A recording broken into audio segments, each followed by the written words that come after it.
आपने कभी सुना है 14 लोक? ये कोई कहानी नहीं बल्कि एक गहरा आध्यात्मिक रहस्य है। हमारे ब्रह्मांड में कुल 14 लोक माने गए हैं, 7 ऊपर और 7 नीचे।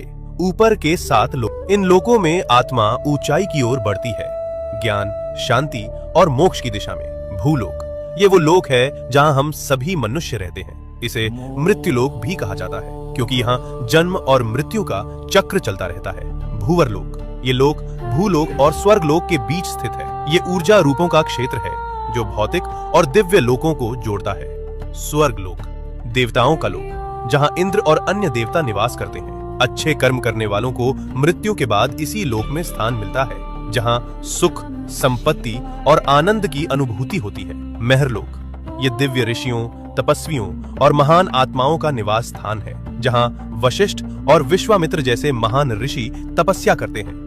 जनलोक, इस लोक में वे आत्माएं निवास करती हैं जिन्होंने ज्ञान और ध्यान में परम सिद्धि प्राप्त की होती है।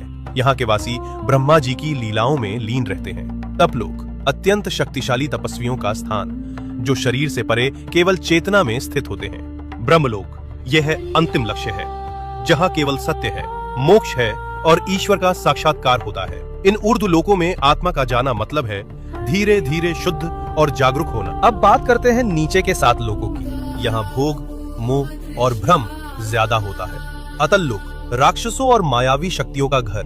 वितल लोक, जहाँ कामनाएं और भोग हावी रहते हैं। सुतल लोक, राजा बलि का लोक, वे दानवीर थे लेकिन उनमें अहंकार भी था। रसातल लोक, जहाँ भ्रम, लालच और अज्ञान का घना अंधेरा है।